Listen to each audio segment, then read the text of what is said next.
दोस्तों, यूपीएससी हिंदी के study platform में आप सभी का स्वागत है। तो हम लोगों ने कल देखा कि 1857 की क्रांति जो होती है उसका क्या क्या परिणाम हो रहा है, किस तरह से क्रांति हो रही है, और मंगल पांडे सबसे पहले विरोध कर रहे हैं, कारतूस लगे चर्बी से बात शुरू हो रही है। ठीक है, आपको बताना है कि पहले जो है कौन सी गन यूज़ होती थी और उसको रिप्लेस करके कौन सी गन यूज़ हुई जिसमें ये अफवाह फैली कि आपका गाय या सूअर की चर्बी लगी हुई है। ठीक है, आज का जो लेक्चर है वो बहुत ज़्यादा इंपॉर्टेंट है और किसी भी एग्जाम में, मैं एकदम ऐसे खुले रूप से बोल रहा हूँ कि कोई भी एग्जाम आप देते हो एक प्रश्न से देखने को मिल जाता है। ठीक है, क्या है आज का टॉपिक? तो आज का टॉपिक है जन विद्रोह के रूप। चार तरह से कुल मिलाकर के जन विद्रोहों को बांटा गया है। ये जो टोटल मैंने ये नोट्स बनाया है, ये नोट्स आपके बनाया है राजीव अहिर बुक से। तो एक एक ईयर्स जो होंगे वो करेक्ट है, लेकिन होता क्या है कि पीसीएस में कुछ चीज़ें बहुत प्रिसाइज पूछी जाती हैं, तो उस लेवल पर मैं वो चीज़ें करेक्ट करते चलूंगा। ठीक है, तो जन विद्रोह के रूप जो है टोटल 4 जन विद्रोह के रूप है, जैसे नागरिक विद्रोह, आदिवासी विद्रोह, कृषक विद्रोह या सिपाही विद्रोह।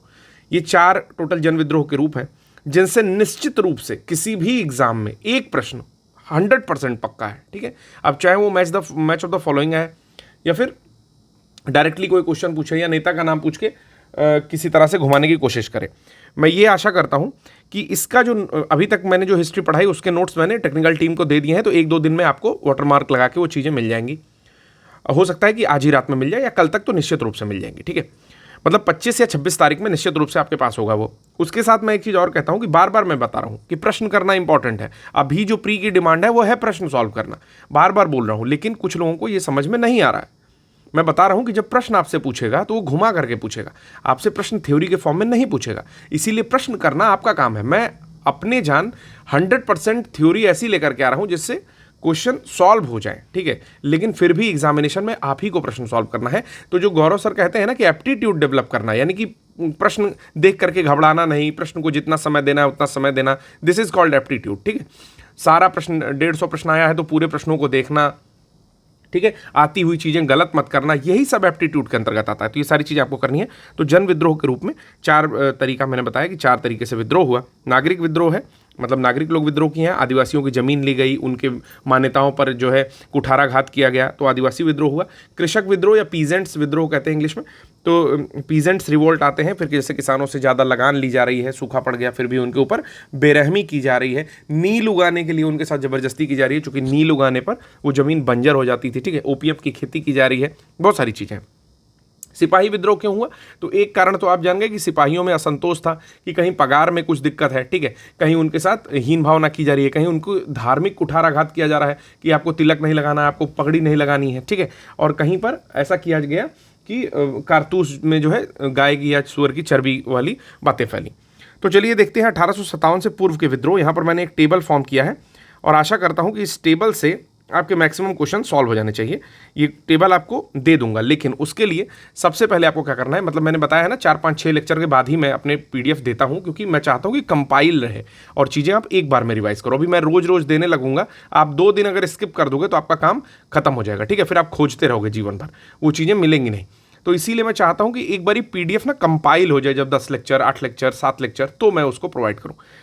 तो पहली बात तो ये बता रहा हूँ कि अभी जिन लोगों ने भी देखना स्टार्ट किया है वो इस चैनल को सब्सक्राइब कर सकते हैं। 108 दिन का हम लोग डेडिकेटेड एक प्लान लेकर के आए हैं कि मैक्सिमम सब्जेक्ट्स हम लोग कवर कर दें यूपी पीसीएस से पहले। ठीक है, दूसरी चीज़ कि स्क्रीनशॉट भी साथ में लेते रहो खुद के रिवीजन के लिए। जब तक नहीं दे रहा हूँ तब तक जितना हैंड रिटन है एटलीस्ट उतने का स्क्रीनशॉट लेते रहो और बाकी क्वेश्चन करते रहो। तो पहला विद्रोह है सन्यासी विद्रोह। मैंने केवल प्रिसाइजली केवल चीज़ें लिखी हैं, बहुत ज़्यादा समझाने का काम नहीं है। प्री के लिए जितनी चीज़ें इंपॉर्टेंट है उस तरीके से चीज़ें लिखी हुई हैं, इसीलिए मैं कह रहा हूँ स्क्रीनशॉट ले लेना। तो विद्रोह है, कब हुआ था सन्यासी विद्रोह? तो 1770 से 1820 के आसपास में ये विद्रोह चलता है। कहाँ के क्षेत्र इसमें इन्वॉल्व है? तो क्षेत्र है आपका, तो कौन कौन से इसमें जुड़े व्यक्ति हैं जो लीड कर रहे हैं? देखिए, एक एक नाम महत्वपूर्ण है, इसीलिए मैं कह रहा हूँ स्क्रीनशॉट लेकर के रखना है और एक बारी 2 बारी रिवाइज जरूर कर लेना है। ठीक है, तो नाम है मजनून शाह, मूसा शाह, भवानी पाठक, देवी चौधरानी। ठीक है, सारे के सारे नाम इंपॉर्टेंट है। अभी मैं बताता हूँ इसका क्या क्या सिग्निफिकेंस है। मूसा शाह का नाम सबसे ज़्यादा पूछा जाता है। ठीक है, मूसा शाह किससे रिलेटेड है? सन्यासी विद्रोह से। मजनून शाह किससे रिलेटेड है? सन्यासी विद्रोह से। तो शाह जो लोग हैं वो लोग सन्यासी विद्रोह से रिलेटेड है। देवी चौधरानी कौन है? देवी चौधरानी ये भी आपका सन्यासी विद्रोह से रिलेटेड है। अब आपको इसके बारे में एक बात और बताता हूँ कि बंकिम चंद्र चट्टोपाध्याय की या बंकिम चंद्र चटर्जी की एक बुक है, क्या है, उपन्यास है, वो नाम है उसका आनंद मठ। ठीक है, तो प्रश्न ये पूछता है कि आनंद मठ किस विद्रोह से प्रेरित है, तो पहला आंसर हो जाएगा सन्यासी विद्रोह। यहीं पर मैं लिख दे रहा हूं, आनंद मठ किससे प्रेरित है, तो सन्यासी विद्रोह से प्रेरित है। फिर इन्होंने एक बुक और लिखी है, नाम क्या है, देवी चौधरानी, कहीं कहीं चौधराइन करके मिलेगा। ठीक है, तो ये भी बुक जो है देवी चौधरानी, ये भी उन्होंने ही लिखी है। किसने लिखी है, बंकिम चंद्र चट्टोपाध्याय। तो यहां पर लिख दे रहा हूं, बंकिम चंद्र जी ने लिखी हुई है। ठीक है, दूसरा यहां पर विद्रोह जो आता है, ठीक है, दूसरा विद्रोह आता है मिदनापुर एवं धालभूम का। ठीक है, मिदनापुर और धालभूम का, ये कहां पर हुआ था, तो बंगाल में हुआ विद्रोह है। 1766 से 74 के आसपास में विद्रोह होता है। मिदनापुर के नाम से ज़्यादा पूछा जाता है। ठीक है, तो इसको कौन कौन लीड किया है, तो दामोदर सिंह और जगन्नाथ ढाल जो है, ये दोनों लोग लीड करते हैं। तो मिदनापुर का विद्रोह कहाँ होता है, तो बंगाल में स्थित एक जगह है, उसी के नाम पर मिदनापुर विद्रोह रखा गया है। 1766 से 74 के आसपास में हुआ है। लेस इंपॉर्टेंट क्वेश्चन है। ठीक है, पहला वाला बहुत इंपॉर्टेंट था, स्टार लगा दे रहा हूं मैं इस पर, और दूसरा वाला लेस इंपॉर्टेंट है, इसको आप एक बार स्किप भी कर सकते हो। फिर आता है माओ मरिया विद्रोह, असम और कुछ बांग्लादेश का क्षेत्र है जहां पर यह विद्रोह हुआ था। 1769 से 1805 के बीच में चला, और कृष्ण नारायण जो है इसको लीड करते हैं। कौन लीड करता है, कृष्ण नारायण। ठीक है, कृष्ण नारायण इसको लीड करते हैं। एक बात और याद रखिएगा कि माओ मरिया विद्रोह जो है वो बहुत ही कम पूछा गया है, मेरे हिसाब से पीसीएस के स्तर पर तो नहीं पूछा गया है। शायद मेरे से अगर स्किप हो रहा हो तो मैं उसको शायद लगा दे रहा हूं, बट ये नहीं पूछा गया है। ठीक है, तो ये भी लेस इंपॉर्टेंट है। अगला है, इंपॉर्टेंट हो जाता है कि अगर कुछ नई चीज़ें करनी हो तो शायद यूपी से रिलेटेड कुछ विद्रोह पूछ दे। गोरखपुर, बस्ती एवं बहराइच में 1781 के समय में, यानी कि वॉरेन हेस्टिंग का समय चल रहा है, और उत्तर प्रदेश में एक विद्रोह होता है जिसका नाम है गोरखपुर, बस्ती एवं बहराइच विद्रोह 1781 में। तो ये चीज़ें इंपॉर्टेंट हो जाती है, इस पर भी मैं एक स्टार लगा रहा हूं कि अगर कुछ नया करना होगा तो शायद इस तरह के विद्रोहों को दे दिया जा सकता है।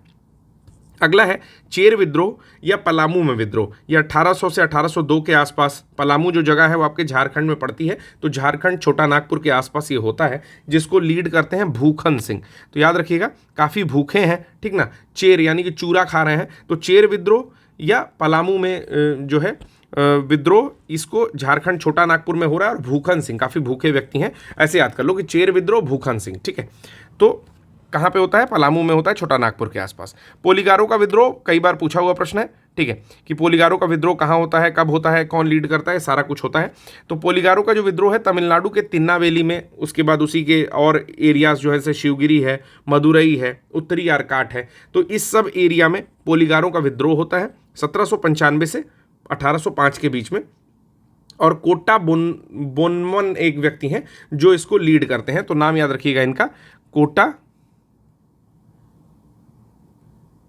बोमन जो है इसको लीड करते हैं। ठीक है, अगला है वेलुथम्पी विद्रोह, इसके बारे में भी प्रश्न पूछा जाता है, तो ये भी काफ़ी इंपॉर्टेंट है कि वेलुथम्पी विद्रोह जो है इसको कभी कभी दीवान वेलुथम्पी विद्रोह के नाम से भी पूछा जाता है। 1808 और 9 त्रावणकोर यानी कि केरला के आसपास का विद्रोह है। कौन करता है इस विद्रोह को लीड, तो दीवान वेलुथम्पी करते हैं। देखिए, मैं आपको एक बात बता देना चाहता हूँ कि आप सोच रहे होगे कि पीछे की कहानी नहीं सुना रहे हैं या ऐसी चीज़ें हैं। लेक्चर बहुत प्रिसाइज लेकर के, कंसाइज लेक्चर लेके चला जा रहा है। ठीक है, अगर मैं बहुत ज़्यादा इसमें पीछे की कहानियाँ भी डालने लगूंगा तो लगेगा कि 4-4 विद्रोह मैं केवल एक दिन में पढ़ा पा रहा हूँ, जो कि एग्जामिनेशन के लिए बहुत फ्रूटफुल नहीं है। मेंस का समय आएगा, अगर हमारे साइड से कोई इनिशिएटिव ऐसा स्टार्ट किया जाता है तो मैं बिल्कुल आपको एक एक कहानी या फिर जो भी आंसर राइटिंग होती है उसमें डेटा, नहीं आंसर राइटिंग कराऊंगा तो कम से कम उसके लिए जो एक आउटलाइन होती है, जो फैक्ट होता है, जितना चीज़ें ज़रूरत होती हैं वो चीज़ें ज़रूर बता दूंगा। ठीक है, आप इतना जान जाओ कि मैंने जो ये जन विद्रोह के रूप बताए ना, तो नागरिक विद्रोह या आदिवासी या कृषक या सिपाही, उसके रीज़न भी आपको बता दिए कि जैसे आदिवासी विद्रोह क्यों हो रहा है, या तो आदिवासियों की ज़मीन ले ली जा रही है, ठीक है, वहाँ पर अंग्रेज उसको हथियार ले रहे हैं, या फिर आदिवासियों की में जो प्रचलित मान्यताएं हैं जिसको टेनेट्स कहते हैं, टेनेंट्स नहीं टेनेट्स कहते हैं, कहीं ना कहीं उसको धक्का दिया जा रहा है। जो उनके बिलीफ है ना, बिलीफ सिस्टम को कहीं धक्का दिया जा रहा है। जैसे एक विषय आपको बता रहा हूँ कि खोंड विद्रोह एक होता है। खोंड विद्रोह क्यों होता है, तो खोंड विद्रोह इसलिए होता है क्योंकि उसमें नर बलि का जो है प्रचलन है। तो नर बलि को जब ये लोग बैन करते हैं ना, तो खोंड क्या करता है, विद्रोह कर देता है खोंड समाज। उसी प्रकार कृषक विद्रोह मैंने बताया, तो कृषक विद्रोह की एक पृष्ठभूमि है कि आए हुए अकाल, नील की खेती, ज़्यादा लगान, ठीक है, या फिर फसलों का किसी वजह से खराब हो जाना, या भूमि की उर्वरता शक्ति में कमी।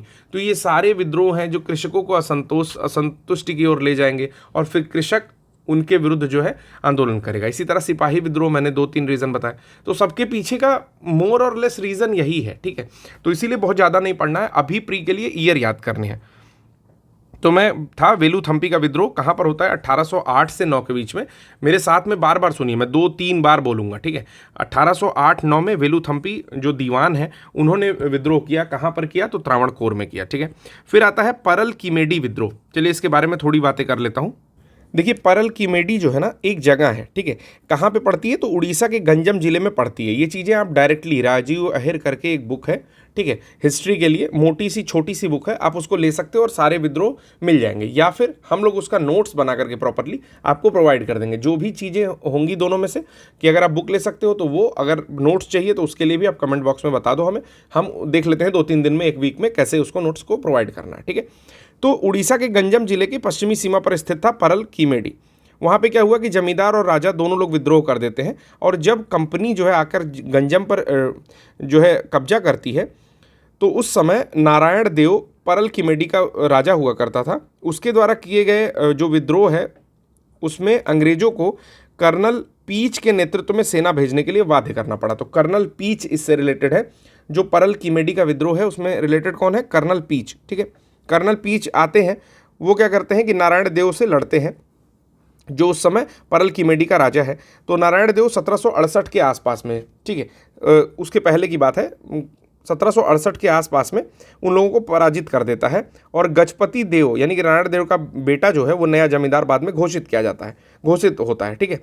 लेकिन जब बाद में इसमें विद्रोह स्टार्ट होता है, तो अंग्रेज क्या करते हैं कि 1832 के आसपास में एक व्यक्ति है रसेल, अंग्रेजों में कौन व्यक्ति है, रसेल है, ये आयुक्त के तौर पर नियुक्त किया जाता है, और रसेल क्या करता है कि उस क्षेत्र में विद्रोह को कुचल देता है, ठीक है। तो परल कीमेडी का जो है विद्रोह इस प्रकार का था, ठीक। इसके पहले वेलुथम्पी का जो है उसकी भी थोड़ी सी स्टोरी बता दे रहा हूँ, बट ये पॉसिबल नहीं है कि हम लोग सारी स्टोरीज जान पाए। एक चीज़ जान सकते हैं कि जो वेलुथम्पी विद्रोह है या दीवान वेलुथम्पी है, उन्होंने जो है उनसे संबंधित एक उद्घोषणा है वेलुथम्पी विद्रोह से, उसका उद्घोषणा का नाम है कुंडारा उद्घोषणा। तो इसको भी लिख लेंगे, कुंडारा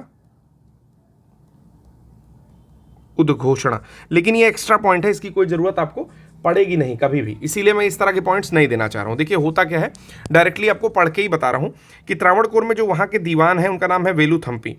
वो कंपनी की बहुत ज्यादतियां बढ़ रही थी, उसके खिलाफ एक सशक्त विद्रोह का नेतृत्व करते हैं, जिसमें 1 वर्ष में त्रावणकोर पर कंपनी का अधिकार लगभग समाप्त हो जाता है, ठीक है। इसके पश्चात क्या होता है कि 1805 में वेलिजेली जब रहते हैं भारत में, तो उनके नेतृत्व में दोनों पक्ष एक सहायक संधि पर हस्ताक्षर करते हैं, जिसके कारण जो क्षेत्र है पूरा आपका त्रावणकोर का, उसमें गहरा असंतोष लोगों के मन में फैल जाता है। शासक जो है सब्सिडी यानी कि जो अनुवृत्ति है उसको चुकाने में असमर्थ होता है और कर्ज में डूब जाता है, ठीक है। अब त्रावणकोर का जो ब्रिटिश रेजिडेंट है वो राज्य के आंतरिक मामलों में फिर दखल देने लगता है कि तुमने जो है कर नहीं चुकाया, तो आंतरिक मामलों में दखल देता है।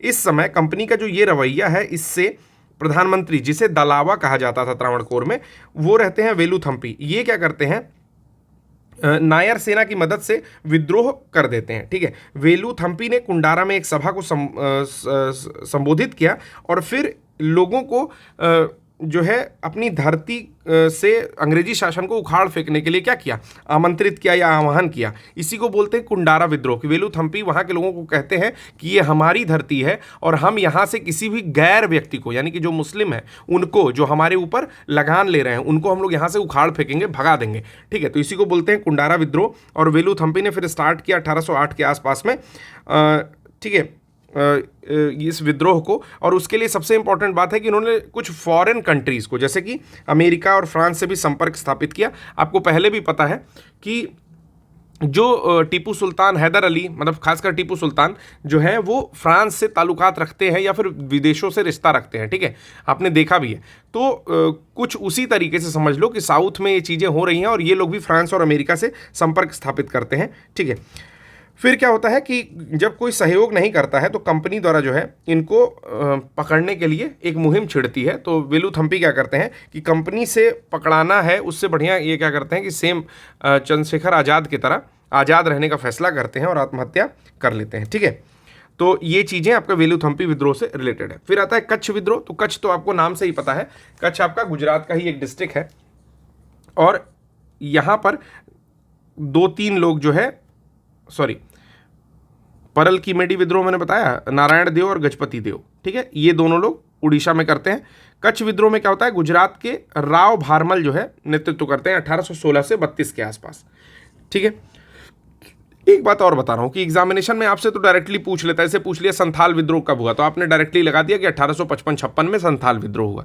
बट एक्चुअल ये होता है ना दोस्तों कि वो विद्रोह इसी दौरान नहीं होता है। विद्रोह का वो वर्ष दिया होता है जब उस आंदोलन को दबाया गया होता है। जैसे आपसे पूछा कि मुंडा विद्रोह कब हुआ, तो आप बताओगे 1899-1900 में। वो बिरसा मुंडा व्यक्ति थे जो स्वयं को भगवान घोषित कर दिए थे और वो एक तरह से चिकित्सक भी थे। ठीक है, उलगुलान की टाइटल लेते हैं। इतनी बातें आपने याद कर ली, लेकिन कभी ये गौर किया कि क्या 1899 और 1900 में ही वो इस तरह से प्रबल दावेदार बने इस विद्रोह के? नहीं, उसी दौरान उनकी मृत्यु हुई या विद्रोह को दबाया गया, तो वही वर्ष इंपॉर्टेंट होता है। इसीलिए जैसे विद्रोह कई टुकड़े में भी आपको कई बार दिखाई देगा, तो कंफ्यूज नहीं होना है। जब उसको दबाया जाएगा तो वो वाली टाइटल याद कर लेनी है, वो वाला ईयर याद कर लेना है। कच्छ विद्रोह गुजरात में हुआ, याद कर लीजिएगा। राव भारमल इंपॉर्टेंट नहीं है, अगर चाहते हैं तो याद कर लीजिए, कोई जरूरत नहीं है। दोनों बातें मैं कह रहा हूं। ठीक है, पाइका विद्रोह पूछा जाता है तो इसको याद करना बहुत जरूरी है, इसको आप स्किप नहीं कर सकते। 1817 में हुआ पाइका विद्रोह। पाइक किसको कहते थे? तो पाइक कहा जाता था जो पैदल सैनिक होते थे, उन्हें पाइक या पाइका कहा जाता था। ठीक है, तो पाइका विद्रोह 1817 में कहाँ होता है? ये भी उड़ीसा के इलाके में होता है। 2-3 नाम है जो बहुत ज़्यादा महत्वपूर्ण है, बिल्कुल आपको एग्जामिनेशन में दिखाई देता है हमेशा। क्या क्या नाम है पाइका विद्रोह से रिलेटेड? तो बख्शी, जगबंधु, विद्याधर, हमेशा दिखाई देगा आपको। मतलब कि अगर क्वेश्चन पूछ रहा है तो बख्शी, जगबंधु, विद्याधर या जगबंधु, विद्याधर नाम याद कर लो, बिल्कुल ही दिखाई देगा। तो पाइका विद्रोह बहुत महत्वपूर्ण है, 1817 में उड़ीसा में हुआ। बख्शी, जगबंधु, विद्याधर, मुकुंद देव और दीनबंधु संतरा, ये 3 लोग हैं जिन तीनों का नाम आपको याद करना है। मैं फिर से रिपीट करवा रहा हूं, एक बार मन में ही बोल लीजिए। बख्शी, जगबंधु, विद्याधर, ये सबसे ज़्यादा इंपॉर्टेंट नाम है। फिर आता है मुकुंद देव और दीनबंधु संतरा, ये लेस इंपॉर्टेंट नाम है।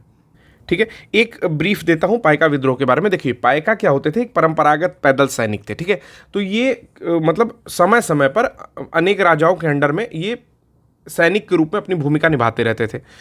होता क्या है कि इनको उसके बदले में लगान मुक्त जमीन भी दी जाती है। लेकिन 1803 के आसपास जब कंपनी का अधिकार हो जाता है आपके उड़ीसा के क्षेत्र में, तो वो लोग क्या करते हैं, बहुत ज़्यादा इंटरफेयर स्टार्ट करते हैं कि भाई इनको क्यों लगान मुक्त ज़मीन दी गई है, ठीक है, इनको क्यों इतनी सारी फैसिलिटीज़ दी जा रही हैं।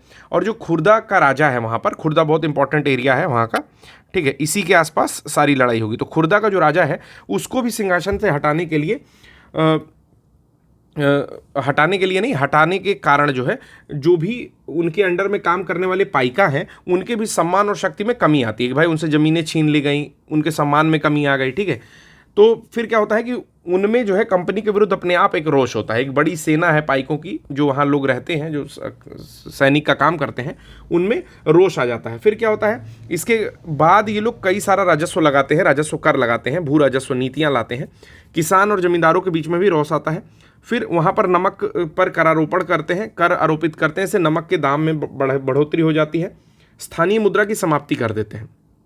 फिर जो बख्शी, जगबंधु, विद्याधर हैं, ये है कौन? ये खुर्दा के राजा के सेना का सेनापति है। और ये जो है एक मोर्चा लेता है 1817 के आसपास में। ठीक है, उसमें कुछ बीच में खोंड लोगों का भी थोड़ा सा चर्चा है, लेकिन उसका कोई मतलब नहीं। बस ये जानिए कि स्थानीय पाइका जो है वो पहले मुगल और मराठा, मैं बता रहा हूँ ना कि अन्य अनेक शासन में लोगों की सेनाओं में काम कर चुके थे। ठीक, तो ये क्या करते हैं कि अंग्रेजों का प्रतिरोध करते हैं। ठीक है, खुर्दा के राजा का सेना का सेनापति जो है वो बख्शी, जगबंधु, विद्याधर, वो लीड करता है और पाइका लोग उसके पीछे रहते हैं और अंग्रेजों को ये लोग करारी मात देते हैं।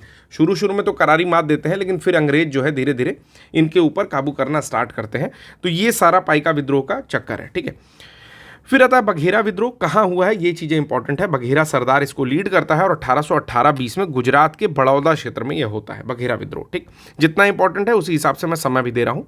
अहोम विद्रोह, अहोम विद्रोह आपको बहुत ज़्यादा इंपॉर्टेंट है। इसको याद करने का मैं और मेरे दोस्त ने एक ट्रिक बनाई थी एक समय कि अहोम को हम लोग गोम से याद करते थे। तो देखिए इसका जो नेता है उसका नाम है गोम और यहाँ पर पड़ता है अहोम, तो अहोम गोमधर कुंवर। ठीक है, तो इसको भी याद कर सकते हैं। 1828 में असम के इलाके में ये जो है होता है विद्रोह, अहोम विद्रोह। और ये गोमधर कुंवर, पुरंदर सिंह और गदाधर सिंह। तो सबसे इंपॉर्टेंट नाम जो है पहला वाला ही है, लेकिन बाकी भी दो याद करेंगे क्योंकि अब एग्ज़ाम इतना डायनामिक हो रहा है, ठीक है, कि आपसे वो चीज़ें पूछी ही नहीं जा रही हैं जो सबसे ऊपर लीड कर रहा है व्यक्ति। अब ये पूछा जा रहा है कि कौन कौन थे, तो ऐसा अगर पूछ लिया गया, पहला स्टेटमेंट मैं दे रहा हूँ कि अहोम विद्रोह असम के क्षेत्र में होने वाला विद्रोह है। ठीक है, अहोम विद्रोह को गोमधर कुंवर के साथ साथ पुरंदर सिंह तथा गदाधर सिंह ने भी लीड किया या सहायता प्रदान की या लड़े। ठीक है, और अहोम विद्रोह 1835 में हुआ। ठीक, तो पूछ लिया कौन कौन सा स्टेटमेंट करेक्ट है या इनकरेक्ट है, या गोमधर कुंवर का नाम ही गायब कर दिया, लिख दिया कि अहोम विद्रोह में पुरंदर सिंह और गदाधर सिंह नामक व्यक्ति जो है इसमें आगे आते हैं या नेता बनते हैं, जो भी है। तो यहाँ पर देखिए बात यह है कि सारे नाम इसीलिए जानने जरूरी हैं। अहोम विद्रोह, गोमधर कुंवर, पुरंदर सिंह, गदाधर सिंह। ठीक है ना, चलिए फिर आता है गडकरी विद्रोह। गडकरी विद्रोह भी काफ़ी इंपॉर्टेंट है। गडकरी विद्रोह होता है 1844-45 में महाराष्ट्र कोल्हापुर में। ठीक है, जैसे नितिन गडकरी को जान रहे हो ना आप लोग, रोड एंड ट्रांसपोर्ट मिनिस्ट्री जो इनके पास है, तो वो गडकरी कहाँ के हैं, महाराष्ट्र के हैं, और वो प्रॉपर महाराष्ट्रियन यानी कि मराठा ही हैं। तो उससे याद कर लेना है कि महाराष्ट्र के कोल्हापुर में गडकरी विद्रोह हुआ 1844-45 के आसपास। और कृषि संबंधी परेशानियों को लेकर के गडकरी विद्रोह हुआ। क्यों कृषि संबंधी परेशानियों को लेकर के, तो गडकरी जी ने उनके रोड बना दी खेत में, ऐसे सोच लो। ठीक है, तो कृषि संबंधी परेशानियों को लेकर के गडकरी विद्रोह हुआ। फिर आता है बहावी आंदोलन, काफ़ी इंपॉर्टेंट आंदोलन है ये भी, ईयर याद रखिएगा, एग्जामिनेशन में अगर दिखाई दे जाएगा तो मज़ा आ जाएगा। बहावी आंदोलन जो है 1830 से 61 के बीच में पूरा चलता है। अलग अलग टुकड़ों में चला हुआ आंदोलन होता है, मैंने बताया भी आपको। तो बंगाल, बिहार और नॉर्थ वेस्ट फ्रंटियर प्रोविंस के आसपास, यानी कि उत्तर पश्चिम सीमा प्रांत जो है, जैसे पंजाब का इलाका हो गया, उस पार का इलाका हो गया। ठीक है, तो इधर जो है ये सब चलता है। सैयद अहमद जो है रायबरेली के हैं, तो सैयद अहमद जो है इसको लीड करते हैं। और मुस्लिमों का पुनरुद्धार टाइप का ये क्या है, आंदोलन है। तो बहावी आंदोलन याद रखिएगा, मुस्लिम पुनरुद्धार के लिए किया हुआ आंदोलन है, सैयद अहमद के जो है अगुवाई में। ठीक, फिर है अगला कूका आंदोलन। तो कूका को भी हम लोगों ने एक स्टाइल से याद किया था। कूका आंदोलन भी काफ़ी फेमस आंदोलन है, पंजाब में होने वाला, 1840 से 72 के बीच में दिया है। एग्जैक्टली जब आप सॉल्व करोगे ना घटना चक्र, तो आपको जो वो उसमें ईयर दिया होगा वो ज़्यादा एक्यूरेट होगा। ठीक है, तो कूका आंदोलन 1840 से 72 के बीच में चल रहा है, पंजाब में होता है। भगवत जवाहर मल, तो भगत सिंह का नाम जारी रहे हो और जवाहरलाल नेहरू का नाम जान ही रहे हो। ठीक है, और बस मल जो है याद कर लेना आप लोग। तो कूका आंदोलन, तो भगत जवाहर मल जो है इसको लीड करते हैं, एक ही व्यक्ति हैं भगत जवाहर मल। और धार्मिक आंदोलन की दृष्टि से शुरू हुआ था कूका आंदोलन, फिर धीरे धीरे राजनीतिक हो गया। इसको जो है एक और लोग लीड कर रहे थे, नाम था राम सिंह, जिनको बाद में रंगून निर्वासित कर दिया जाता है। रंगून कहाँ स्थित था उस समय, म्यांमार में स्थित था। ठीक है, तो कूका आंदोलन को याद कर लो, भगत जवाहर मल और राम सिंह दो व्यक्ति हैं जो कि इसमें लीड कर रहे हैं। अगला आता है किसान आंदोलन। अब हम लोग किसान आंदोलन देखने जा रहे हैं। किसान आंदोलन में पहला आता है नारकेल बेरिया आंदोलन। ठीक है, नारकेल बेरिया आंदोलन ये कहाँ होता है, तो 24 परगना जो कि पश्चिम बंगाल का एक स्थान है या डिस्ट्रिक्ट है, वहाँ पर होता है। 1782 से 1831 के मध्य में चलता फिरता रहता है आंदोलन ये। टीटू मीर इसमें सबसे इंपॉर्टेंट व्यक्ति हैं। ठीक है, टीटू मीर जो है बहुत पावरफुल आदमी भी है। मैं जब अभी घटना चक्र के नोट्स पर आऊँगा तो मैं आपको टीटू मीर के बारे में बताऊँगा।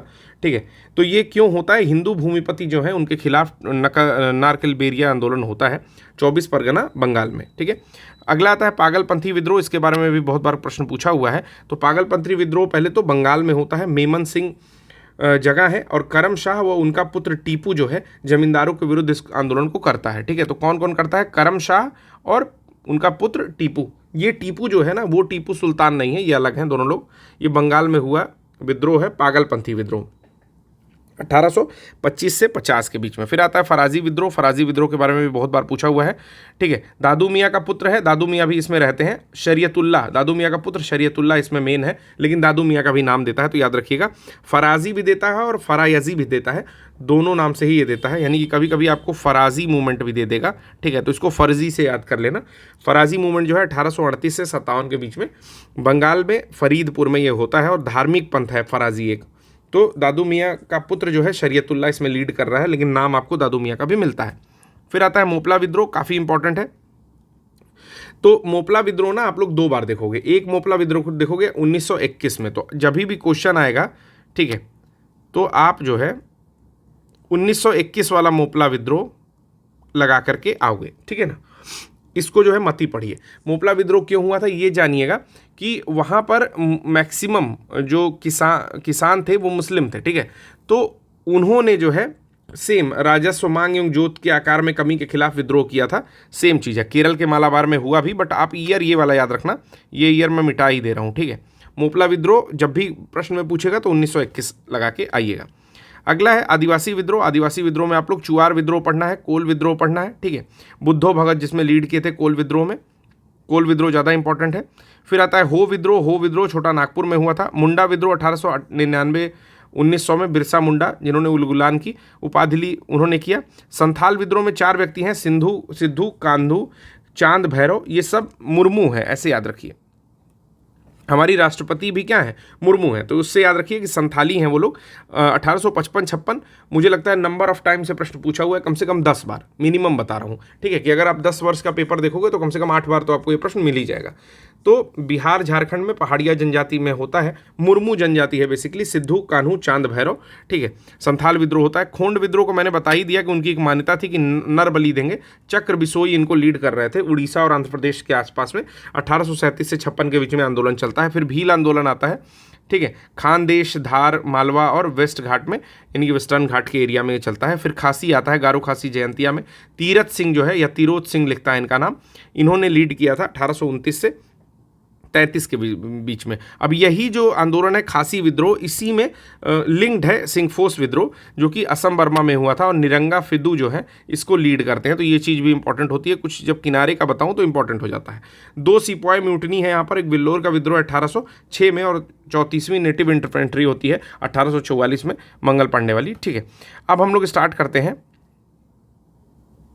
मेन जो आज का नोट्स है उसको स्टार्ट करते हैं। तो मैंने हैंड रिटन दिया, अब हम लोग नोट्स स्टार्ट करते हैं। हो सकता है लेक्चर थोड़ा बड़ा हो जाए, लेकिन मज़ा बहुत आएगा, ठीक है।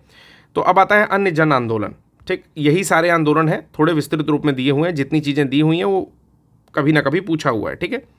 चलिए अन्य जन आंदोलन में देखते जाते हैं। देखिए 1857 के ठीक बाद बंगाल में नील विद्रोह होता है। नील विद्रोह कब होता है, 1859 में 60 में। क्यों होता है, तो नील की खेती करने को लेकर के नील विद्रोह होता है। सन्यासी विद्रोह होता है 1763 से 1800, आपको यूपी पीसीएस में सेम यही डेट मिलेगी, ठीक है। सन्यासी विद्रोह कब होता है, 1763 से 1800 के बीच में। संथाल विद्रोह होता है 1855-56 में, और पाबना होता है 1873-76 में, ठीक है। नील विद्रोह की शुरुआत कहाँ से हो रही है, तो बंगाल में नदिया जिले में गोविंदपुर गांव से हो रही है। तो ये भी प्रश्न पूछा हुआ है कि नील विद्रोह की शुरुआत कहाँ से होती है, तो बंगाल के नदिया जिले से, गोविंदपुर गांव से होती है।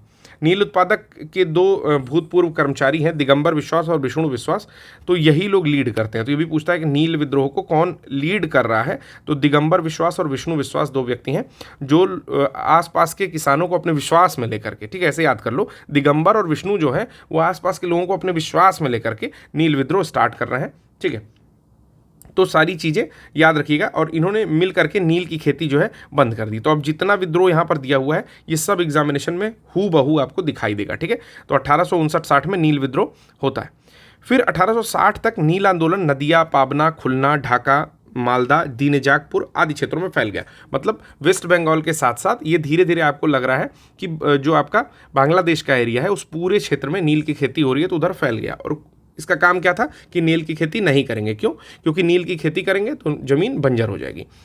बंगाल के बुद्धिजीवी वर्ग ने अखबारों में अपने लेखों द्वारा तथा जनसभाओं के माध्यम से इस विद्रोह के प्रति अपने समर्थन को दिखाया, ठीक है।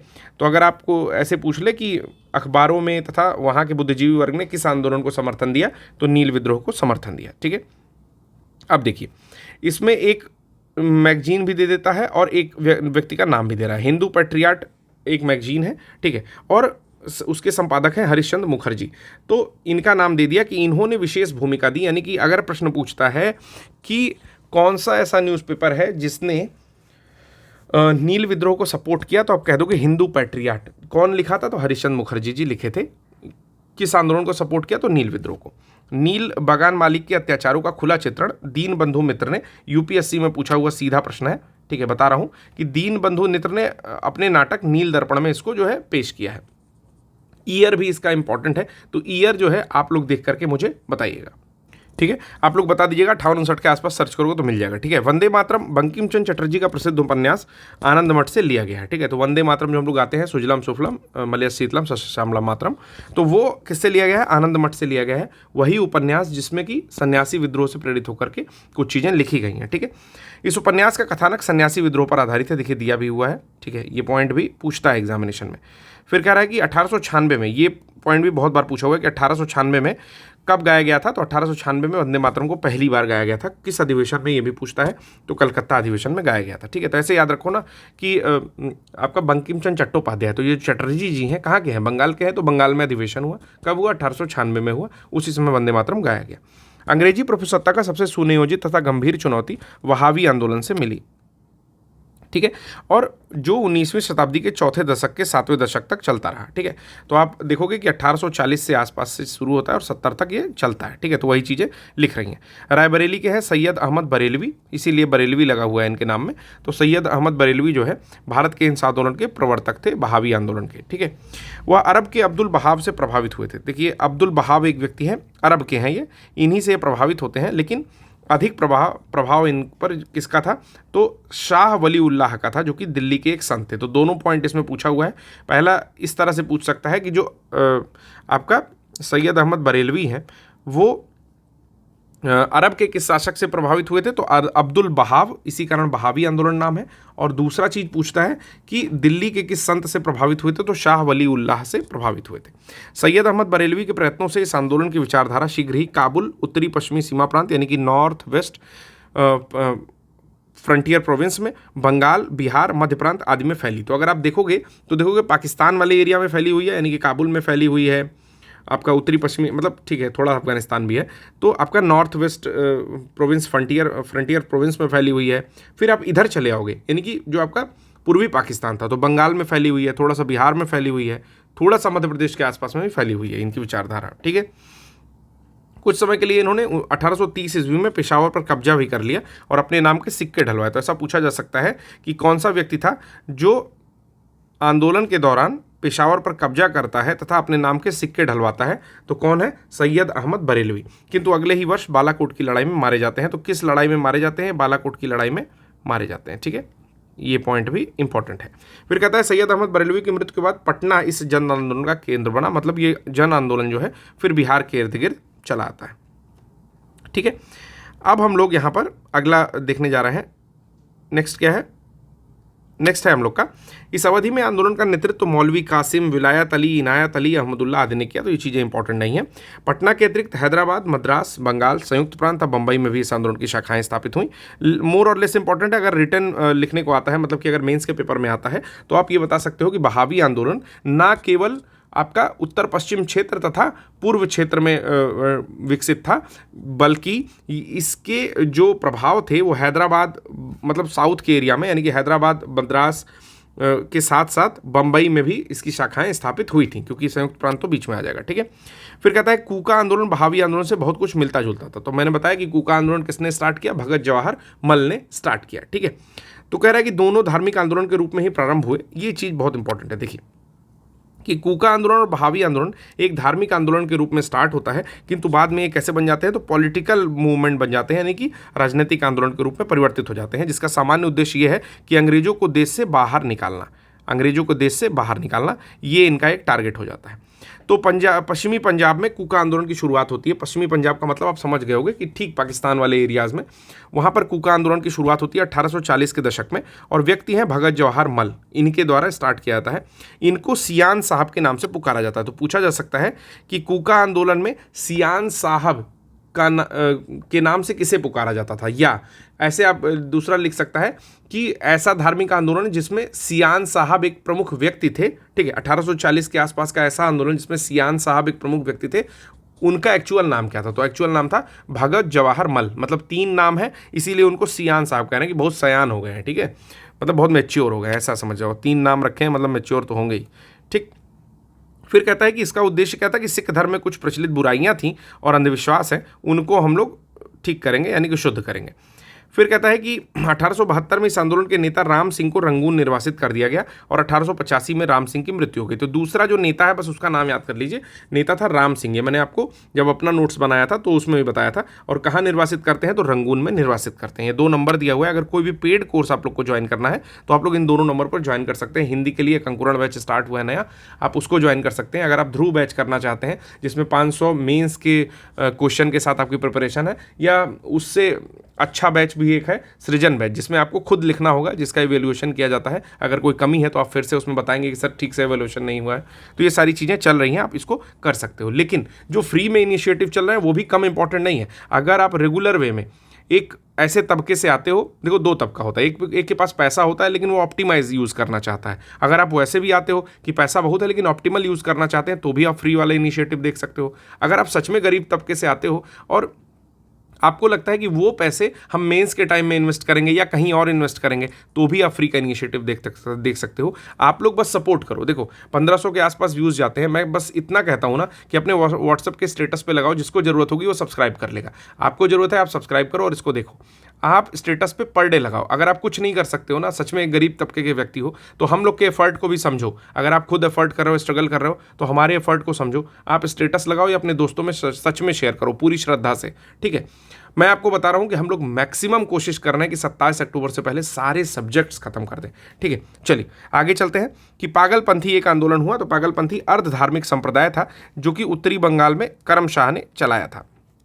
करम शाह का पुत्र है और उत्तराधिकारी है टीटू। तो ये धार्मिक और राजनीतिक उद्देश्यों से बहुत ज़्यादा प्रेरित था। मतलब धार्मिक उद्देश्य भी इसके थे, ठीक, कि हम लोग अपने पागलपंथ जो संप्रदाय है उसको आगे लेकर के जाएं, और राजनीतिक उद्देश्य भी थे कि भाई यहाँ पर शासन भी करें हम लोग। तो जमींदारों के द्वारा जो भी मुजारों पर किए गए अत्याचार के विरुद्ध जो है इसने आंदोलन शुरू किया। मुजार क्या होते हैं? टेनेंट्स होते हैं। टेनेंट्स मतलब कि जिसको किराए पर रख रहे हो, ठीक है। तो इसने जमींदारों के द्वारा जो भी किराए पर रखे गए लोग हैं उन पर किए गए जो अत्याचार है ना, उसके विरुद्ध टीटू जो है एक आंदोलन करता है। टीटू क्या करता है? शेरपुर एक स्थान है, वहाँ पर अधिकार कर लेता है और राजा बन बैठता है 1825 के आसपास में।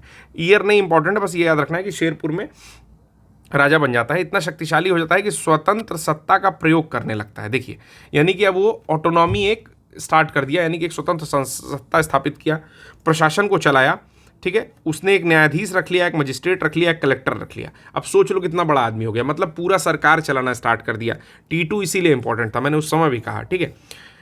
फिर फराजी लोग जो है, अब वो खत्म हो गया। अब आता है फराजी लोग जो है बंगाल के फरीदपुर के हाजी शरीयतुल्लाह द्वारा चलाए गए संप्रदाय के अनुयायी थे। तो हाजी शरीयतुल्लाह एक व्यक्ति हैं जिनके द्वारा एक संप्रदाय चला जा रहा है, ठीक है, जिसका नाम फराजी संप्रदाय है। तो उसी संप्रदाय के लोग अनुयायी हैं, ठीक।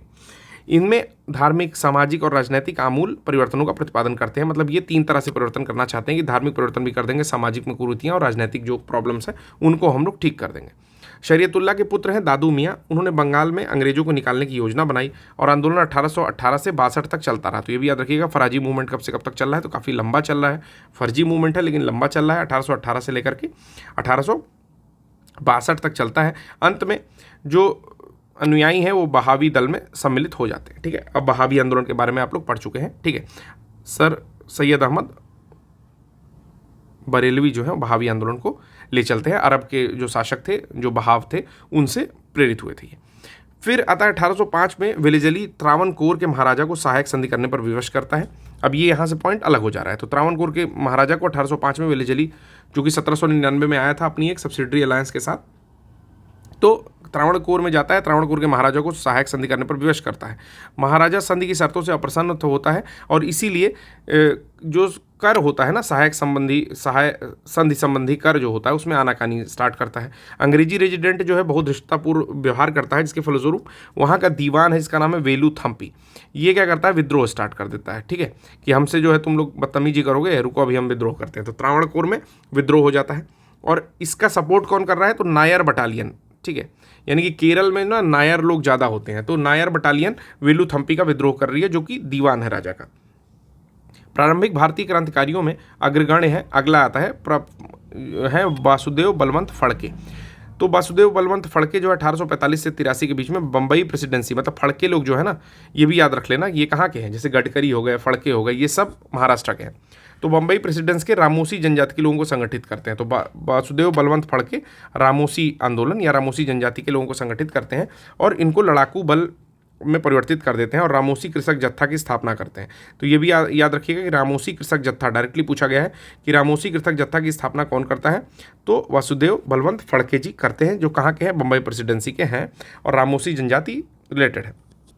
फिर आता है गडकरी लोग मराठों के किलों में काम करने वाले उनके वंशानुगत कर्मचारी थे। तो गडकरी कौन थे, आपको पता चल गया कि मराठे का जो किला है जो बहुत ही दुर्गम होता है, अगर मराठों का किला नहीं देखा है तो जाकर के देखिए। मैं कह रहा हूँ लोहागढ़ किला सर्च करो, फिर समझ में आएगा कि मराठों का जो किला है ना दोस्तों, वो इतना ज़्यादा, मतलब कि मैंने जो मंथली करंट अफेयर्स पढ़ाया है उसमें मैंने बताया भी है कि जो मराठों के ये आपके सैनिक परिदृश्य वाले इलाके हैं, टोटल 10 का नाम या 12 का नाम लिखवाया मैंने, तो उसको शामिल किया गया है अभी यूनेस्को की लिस्ट में, ठीक है। अभी मतलब पूरी तरह से नहीं शामिल किया गया, बस सूची में शामिल किया गया है।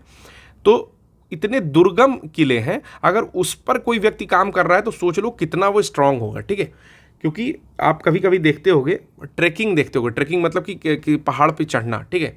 तो जो ट्रैकर्स होते हैं उनके हाथ में, अंगुलियों में बहुत ज़्यादा ताकत होती है, मतलब अपने अंगुलियों के बल पर अपना पूरा शरीर वो लिफ्ट कर सकते हैं। तो सोचो गडकरी लोग मराठों के किलों में काम कर रहे हैं, किले इतने भयानक, ठीक है। तो वो जो है कितने शक्तिशाली होते होंगे। अब इनसे जो है मनमाने ढंग से भू राजस्व की वसूली हो रही है। मराठी सेना उन्हें सेवा मुक्त किए जाने और उनकी ज़मीनों को मामलतदार की देखरेख के अधीन कर दिए जाने के विरुद्ध 1844 में कोल्हापुर में विद्रोह कर दिया, ठीक है। फिर खोंड जनजाति के बारे में आ रहा है कि खोंड जनजाति के लोग तमिलनाडु से लेकर बंगाल और मध्य भारत तक फैले हुए थे। तो खोंड एक जनजाति है जो तमिलनाडु में भी है, बंगाल में भी है, मध्य भारत यानी कि मध्य प्रदेश के आसपास में भी पाए जा रहे हैं। पहाड़ी क्षेत्र में होने के साथ कारण ये वस्तुतः स्वतंत्र रूप से जीवन यापन कर रहे हैं। इन्होंने भी 1817 से 56 तक अंग्रेजों के विरुद्ध विद्रोह कर दिया। इस आंदोलन का जो नेतृत्व कर रहे हैं वो चक्र बिसोई कर रहे हैं, ठीक है। तो ये याद रखिएगा, चक्र बिसोई जो है इस आंदोलन का विद्रोह कर रहे हैं।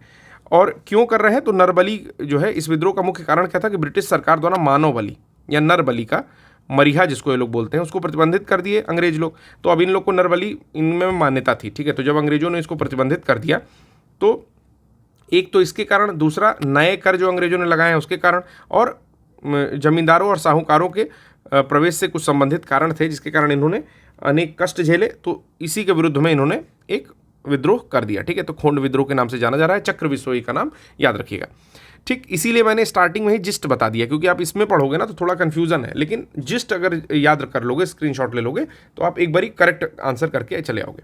अंग्रेज ने एक मरीहा एजेंसी गठित की जिसके विरुद्ध खोंडों ने विद्रोह कर दिया। मरीहा एजेंसी मतलब मानव बलि के अगेंस्ट में एक एजेंसी है, तो खोंडों ने इसके विरुद्ध जो है विद्रोह कर दिया। छोटा नागपुर क्षेत्र में कोल विद्रोह हुआ 1831-32 में। डायरेक्टली क्वेश्चन पूछता है, कोल विद्रोह, हो विद्रोह, खोंड विद्रोह, ठीक है, मोपला विद्रोह, डायरेक्टली क्वेश्चन पूछता है, ठीक। तो छोटा नागपुर में है, कोल क्षेत्र है, तो कोल विद्रोह वहाँ पर होता है 1831-32 में। बुद्धो भगत जो है इसको लीड करते हैं। यह विद्रोह रुक रुक कर चलता है 1848 तक और सरकार इसको लास्ट में कुचल देती है। फिर आता है बघेरा विद्रोह, 1818 में हो रहा है बघेरा विद्रोह। कहाँ पर हो रहा है, बड़ौदा में हो रहा है, गुजरात में। अंग्रेज सरकार के विरुद्ध ये किया हुआ विद्रोह है। फिर कह रहा है कि 1857 से पहले के कुछ विद्रोह का क्रम इस प्रकार है, जैसे बंगाल का सिपाही विद्रोह 1764 में होता है, जिसमें हेक्टर मुन्नो की एक बटालियन बक्सर की रणभूमि में मीर कासिम से जा मिली थी। तो 1764 का विद्रोह जान ही रहे हो, बक्सर का विद्रोह इसको बोलते हैं हम लोग, ठीक है। तो बंगाल का उसी को सिपाही विद्रोह बोले। इसमें हेक्टर मुन्नो की एक सेना है जो कि बटालियन जो बक्सर की रणभूमि में मीर कासिम से जा मिली थी। फिर आता है वेल्लोर का सिपाही विद्रोह, बहुत ज़्यादा इंपॉर्टेंट, 1806 में क्यों हुआ था, तो तिलक नहीं लगाने दे रहे थे इसलिए वेल्लोर का विद्रोह हुआ था। कच्छ का विद्रोह होता है 1819 से 31 के बीच में। कच्छ कहाँ, गुजरात में, तो वहाँ पर होता है। कोल विद्रोह 1831-32 में हो रहा है, ठीक है, अभी आपको मैंने बताया। और संथाल विद्रोह 1855-56 में हो रहा है। तो संथाल विद्रोह जो है मैंने बताया, 4 नाम, सिद्धू, कान्हू, चांद, भैरव, 4 लोग हैं, मुर्मू जाति है, ठीक है। मैंने बताया कि राष्ट्रपति जो हमारी हैं वो भी मुर्मू से ही रिलेटेड हैं, मतलब वो भी आदिवासी समूह की ही हैं। संथाल विद्रोह के बारे में और बात कर लेते हैं। 1855-56 में जो संथाल विद्रोह एक प्रसिद्ध आदिवासी विद्रोह है जिसमें मूलभूत आदिवासी आवेग और ब्रिटिश शासन के पूर्ण तिरस्कार जैसी भावना देखने को मिलती है। क्या क्या मिल रही है, आदिवासी आवेग देखने को मिल रहा है और ब्रिटिश शासन को पूर्ण रूप से नहीं ब्रिटिश शासन के पूर्ण तिरस्कार जैसी, मतलब कि जो आपका संथाल लोग हैं उनको ब्रिटिश सरकार पूरी रूप से तिरस्कार कर रही है, उनका अपमान कर रही है, ठीक है ना।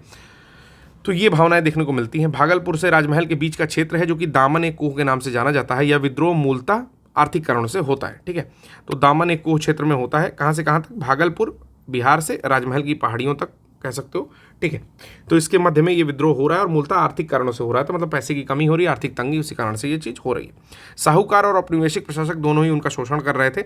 दिकुओं यानी कि ये क्या कहते हैं, दिकू कहते हैं किसी भी बाहरी लोगों को, जो भी आपका यह संथाल आंदोलन है, संथाल क्या किसी भी बाहरी व्यक्ति को दिकू बोलते हैं, तो याद रखिएगा दिकुओं यानी कि बाहरी लोगों एवं व्यापारियों ने संथालों द्वारा लिए गए ऋण पर 50 से लेकर 500% का ब्याज वसूल किया। इस विद्रोह में सिद्धू है, सिद्धू भी लिखते हैं कभी कभी, ठीक है, जो भी चीज़ें हो, सीधो, कान्हू, चांद भैरव 4 भाई थे। इन लोगों ने विद्रोह कर दिया। सीधो ने क्या कहा कि ठाकुर जी ने मुझे आदेश देते समय कहा है कि यह देश साहबों का नहीं है, ठाकुर जी खुद हमारी तरफ से लड़ेंगे। इस तरह आप साहब लोग और सिपाही लोग खुद ठाकुर जी से लड़ेंगे। समझ रहे हो कि सिद्धू सीधे कह देता है कि भगवान ने हमको ये कहा है कि हम लोग लड़ेंगे, अपने काम के लिए लड़ेंगे। ठीक है, मतलब जो भी धन उगाही तुम लोग कर रहे हो इसके विरुद्ध हम लोग एक आवाज़ उठाएंगे। ठीक, तो अगला है कि ये आंदोलन जो है 1955 में स्टार्ट हुआ, 56 तक जारी रहा और अंततः विद्रोही नेताओं को पकड़ने के बाद आंदोलन को भारी दमन के साथ कुचल दिया गया। तो काफ़ी ये लोग स्कॉर्न यानी कि तिरस्कार कर ही रहे थे जो मुर्मू लोग हैं, तो फिर बाद में अंग्रेज लोग कुचल देते हैं।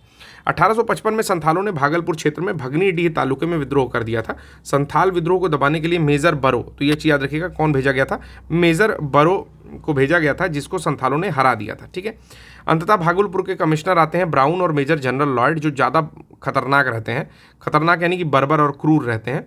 तो जनरल लॉयड है और कमिश्नर ब्राउन है, क्रूरतापूर्वक संथाल विद्रोह का दमन कर देते हैं। भील विद्रोह, भीलों की आदिम जाति, अब भील विद्रोह के बारे में बात होने लगी यहाँ पर।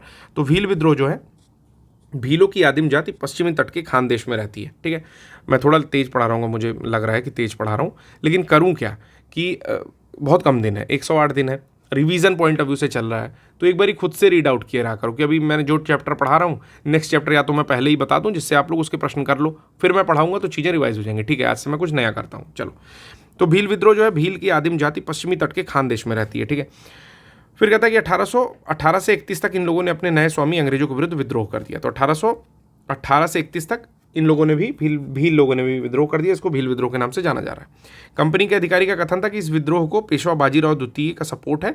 उसके प्रतिनिधि जो हैं त्र्यंबक जी दांगलिया, इन्होंने प्रोत्साहित किया। ठीक है, वास्तव में कृषि संबंधी कष्ट और नई सरकार का भय ही इस विद्रोह का कारण था।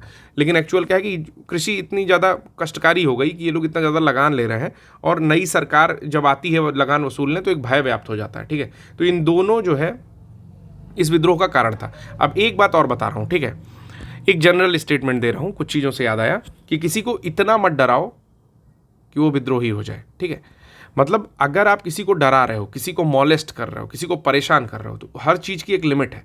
ठीक है, फिर वो एक समय के बाद सामाजिक और मानसिक इन दोनों चीज़ों से ऊपर उठ जाता है। अब इसमें होता क्या है कि कुछ लोग इतने वीक होते हैं कि सोचते हैं कि उस व्यक्ति के अगेंस्ट हम नहीं खड़े हो सकते तो अपने विरुद्ध कुछ कर लें। कुछ नहीं, अगर कुछ करना ही है तो लड़ के करना है। हमेशा ये बात याद रखिए कि चाहे सिस्टम हो, चाहे कोई व्यक्ति हो, चाहे संस्था हो, कुछ भी हो, आप अगर अपने ग्राउंड पर सही हो और लोग आपको लगातार परेशान कर रहे हैं, ठीक, तो विद्रोह होना तय है और विद्रोह करना चाहिए। ठीक है, क्योंकि जब तक विद्रोह नहीं करोगे तब तक परिवर्तन नहीं होगा। इसीलिए जो भी लोग अवसादग्रस्त होकर ये सोचते हैं ना कि मैं अपना जीवन खत्म कर लूँगा, ये वो, उनको ये समझना चाहिए कि आप एक मिसाल बन सकते हो। जब तक आप नहीं ऐसा करोगे, आप विद्रोह नहीं करोगे, बलिदान महत्व देता है, बलिदान महत्व रखता है। ठीक है, आत्महत्या महत्व नहीं रखती, बलिदान महत्व रखता है। तो बलिदान कैसे होता है कि लड़ना है, सिस्टम से लड़ना है, और वो चीज़ फिर इतिहास में स्वर्णिम अक्षरों में लिखी जाती है कि ये फला थे, इस तरह से किया। ठीक है, देख ही रहे हो आप लोग यहाँ पर जितने भी आंदोलन है। ठीक, फिर कह रहा है कि 1825 में सेवरम के नेतृत्व में इन लोगों ने विद्रोह किया और ब्रिटिश सेना काफ़ी प्रयास के बाद इस जो विद्रोह था आपका उसको कुचल दी। ठीक है, तो याद रखिएगा भील विद्रोह के बारे में। ठीक है, 1818 से 31 के बीच में। अब आता है रंपा विद्रोह। रंपा विद्रोह पहले तो कहाँ होता है, तो रंपा विद्रोह होता है आंध्र प्रदेश में। ठीक, रंपा विद्रोह कहाँ होता है, रंपा विद्रोह होता है आंध्र प्रदेश में। ठीक है, गोदावरी जिले के उत्तर में स्थित रंपा पहाड़ी क्षेत्र है, वहाँ पर क्यों हो रहा है, क्योंकि आदिवासियों का ये विद्रोह होता है। शाहूकार जो है वो शोषण करते हैं और वन कानूनों के विरुद्ध होता है। 19वीं शताब्दी के उत्तरार्ध में, मतलब 19वीं शताब्दी के बिल्कुल लास्ट में पूर्वार्ध, उत्तरार्ध मतलब एकदम स्टार्टिंग में, ठीक है, मतलब 1800 समथिंग में। सुरजी भगत नाम याद रखिएगा, गोविंद गुरु नामक समाज सुधारक हैं। इन्होंने राजस्थान की मेवाड़, डूंगरपुर, बांसवाड़ा, प्रतापगढ़, सिरोही, पाली और भी बहुत सारी रियासतें हैं, यहाँ पर भील जाति जो है उसमें भील जनजाति में सामाजिक सुधारों के प्रयास किए। गोविंद गुरु, जिनको लसोड़िया भी कहा जाता है, भीलों को संगठित करते हैं और एक 1883 में सभ्य सभा की स्थापना करते हैं, ठीक है। गोविंद गुरु के लसोड़िया आंदोलन प्रवर्तक माना जाता है। तो गोविंद गुरु क्या चलाए? लसोड़िया आंदोलन चलाए। फिर आता है मुंडा विद्रोह। मुंडा विद्रोह जो है 1899 से 1900 के बीच में होता है। नेतृत्व करते हैं बिरसा मुंडा, जो कि भगवान के रूप में पूजे जाते हैं झारखंड में। इन्होंने क्या किया कि चूंकि मुंडा जाति में सामूहिक खेती का प्रचलन था, लेकिन जागीरदार, ठेकेदार, बनिया, सूदखोर, बहुत जो है अन्य लोग सामूहिक खेती की परंपरा पर हमला बोल दिया कि सामूहिक खेती नहीं करनी है। 30 वर्षों तक सामूहिक खेती के लिए जो है मुंडा सरदार लड़ते रहे। इनका यह विद्रोह सरदारी लड़ाई के नाम से भी जाना जाता है, ये भी याद रखिएगा, सरदारी लड़ाई के नाम से भी जाना जाता है। 1895 में बिरसा ने अपने आप को भगवान का दूत घोषित किया। देखिए, ये बेसिकली एक डॉक्टर भी हुआ करते थे, मतलब प्राकृतिक चिकित्सा के अच्छी नॉलेज थी इनको। तो इन्होंने 1895 में बिरसा ने अपने आप को भगवान का दूत घोषित कर दिया और मुंडा विद्रोह को उलगुलान यानी कि महान हलचल के नाम से जाना जाता है। तो ये भी पूछता है कि उलगुलान आंदोलन कौन सा है, तो मुंडा विद्रोह ही उलगुलान आंदोलन है, जिसको महान हलचल कहते हैं। यह विद्रोह इस अवधि का सर्वाधिक प्रसिद्ध आदिवासी विद्रोह था, ठीक है। तो सबसे प्रसिद्ध आदिवासी विद्रोह में से एक था। मुंडा की पारंपरिक सामूहिक खेती वाली भूमि व्यवस्था खूंटी कटी बोला जाता था, ठीक है ना। खूंट कटी या मुंडारी के जमींदारी या व्यक्तिगत भू स्वामित्व वाली भूमि व्यवस्था में परिवर्तन के विरुद्ध मुंडा विद्रोह की शुरुआत हुई। तो शुरुआत कैसे हुई भाई? खूंट कटी के विरुद्ध जो है बहुत सारे लोग बोल रहे हैं, तो मुंडा विद्रोह की शुरुआत हो जाती है। कालांतर में बिरसा इसको धार्मिक राजनीतिक आंदोलन के रूप में परिवर्तित कर देते हैं, ठीक है। इनको क्या क्या कहा जाता है? जगत पिता कहा जाता है, धरती आबा कहा जाता है। तो ये डायरेक्टली क्वेश्चन यहाँ से भी पूछा जाता है। मुंडा विद्रोह काफ़ी ज़्यादा महत्वपूर्ण है। इन्होंने कहा कि दिकुओं यानी कि जो भी विदेशी हैं, गैर आदिवासी हैं, उनसे हमारी लड़ाई होगी और खून से जमीन इस तरह लाल होगी जैसे लाल झंडा, ठीक है ना। देख रहे हैं भगवान की मसीहा ने क्या कहा कि खून से जमीन इस तरह लाल होगी जैसे लाल झंडा। तो देखिए जिसको जिसको दबाया जा रहा है वो कितना भयानक रौद्र रूप धारण कर रहा है। फिर 3 मार्च को क्या होता है? चक्रधरपुर के जामकोपाई जंगल में सोते हुए, देखिए ये डायरेक्टली प्रश्न इससे भी पूछता है कि जामकोपाई जंगल में सोते हुए बिरसा को गिरफ्तार कर लेते हैं और उनको फांसी दे देते हैं, ठीक है। फांसी नहीं देते हैं, बेसिकली इनकी मृत्यु लिखा हुआ है, ठीक है। तो इनकी मृत्यु हो जाती है। बिरसा मुंडा का कार्य क्षेत्र क्या है? तो रांची से स्टार्ट होता है झारखंड में और भागलपुर तक वर्तमान बिहार में जाता है। बिरसा कहते हैं कि अनेक देवताओं यानी कि बोंगा की पूजा छोड़ दो और सिंह बोंगा की पूजा करो। तो ये भी एक चीज़ पूछता है कि बिरसा मुंडा ने किस प्रभु की पूजा करने के लिए कहा? तो सिंह बोंगा की पूजा करने के लिए कहा। फिर आता है ठक्कर बप्पा। तो ये क्यों जाने जाते हैं? क्योंकि जनजातीय लोगों के संबंध में ये आदिवासी शब्द का प्रयोग किए थे, ठीक है। तो ठक्कर बप्पा का नाम आएगा तो याद रखना कि आदिवासी शब्द का प्रयोग इन्होंने ही किया था। ये किसके सचिव थे? तो हरिजन सेवक संघ के महासचिव थे। फिर आता है हो विद्रोह, 1820-21 में होता है, बिहार के संथाल परगना में होता है। फिर आता है आपका डायरेक्टली ये हो गया हो या हौज विद्रोह, दोनों 1820-21 याद रखना। और कहाँ पे हुआ है? तो संथाल परगना बिहार में हुआ था। फिर आता है खैरवार जो है भागीरथ मांझी के नेतृत्व में होता है 1874 में, ठीक है। तो डायरेक्टली नाम याद रखना, खैरवार आदिवासी आंदोलन जो हो रहा है भागीरथ मांझी के नेतृत्व में 1874 में होता है। संबलपुर की गद्दी के दावेदार सुरेंद्र साई ने यहाँ ब्रिटिश विरोधी आंदोलन शुरू किया। 1862 में उसने आत्मसमर्पण कर दिया। फिर मोपला विद्रोह मैंने बताया कि मालाबार क्षेत्र में 1921 में हो रहा है। यहाँ पर काश्तकार अधिकतर बटाईदार मुसलमान थे, ये भी मैंने बताया, और जमींदार अधिकतर हिंदू थे। तो इनके बीच में जो है शोषण के खिलाफ जो है एक विद्रोह होता है, यानी कि जमींदार जो है शोषण कर रहे थे उसके विरुद्ध जो है एक विद्रोह होता है। मोपला विद्रोह डायरेक्टली प्रश्न पूछता है, हजारियों बार, मतलब हजारियों नहीं, 10 बार जो है ये प्रश्न आपको मिल जाएगा। फिर आता है अहोम विद्रोह। अहोम विद्रोह कौन स्टार्ट किया? तो गोमधर कुंवर स्टार्ट किए, ठीक है। 1828 में कहाँ पर होता है? असम में हुआ है ये। फिर आता है ताना भगत आंदोलन। ताना भगत आंदोलन कहाँ होता है? ये उरांव आदिवासियों के मध्य होता है 1914 में छोटा नागपुर में। तो ये भी याद रखिएगा, ताना भगत आंदोलन नाम नहीं है ये किसी व्यक्ति का, क्या है जो है आंदोलन का नाम है ये, ठीक है। किसी व्यक्ति का नाम से प्रभावित हो सकता है, लेकिन उरांव आदिवासियों के मध्य छोटा नागपुर में हो रहा है। कौन कौन नेतृत्व कर रहा है? जतरा भगत, बलराम भगत और देवमनिया भगत। तो डायरेक्टली नाम भी पूछता है इनका, जतरा भगत, देवमनिया भगत और बलराम भगत के द्वारा कौन सा स्टार्ट किया गया? तो नाम था उसका ताना भगत आंदोलन स्टार्ट किया गया। कब स्टार्ट किया है? 1914 में स्टार्ट हुआ। कहाँ पर हुआ? छोटा नागपुर में हुआ, ठीक है। लास्ट आता है कि जोड़ा नाग जो है, जिसको जदोनांग भी बोलते हैं, ये गांधी जी और उनकी विचारधारा से प्रभावित होने वाले पहले जनजातीय नेता थे और मणिपुर के नागा जनजाति के अग्रणी स्वतंत्रता सेनानी थे, तो ये भी प्रश्न जो है पूछा जाता है। ठीक है, मैंने जो लेक्चर लिया है वो थोड़ा तेज़ी से बोल के लिया है, लेकिन आपको बता देना चाहता हूँ कि ये लेक्चर जब भी प्रोवाइड करूँगा 5-6 क्लास में, उसके पहले आप कम से कम ये जो स्टार्टिंग के पॉइंट्स मैंने लिख रखे हैं, ठीक है, ये जो स्टार्टिंग के पॉइंट्स लिख रखे हैं, इसको कम से कम एक बारी जो है आप लोग देख लीजिए। या आपके पास अगर कोई भी बुक हो, जैसे अगर लूसेंट आपने रखी हुई है तो उससे देख सकते हैं, या फिर अगर किरण पब्लिकेशन की कोई बुक है तो उससे देख सकते हैं। मैं अभी कोशिश करूंगा कि आधे घंटे के अंदर आज ही मैं इसका जो है एक शॉर्ट नोट आप लोगों को प्रोवाइड करा दूं। ठीक है, तो आज के लिए बस इतना ही, धन्यवाद।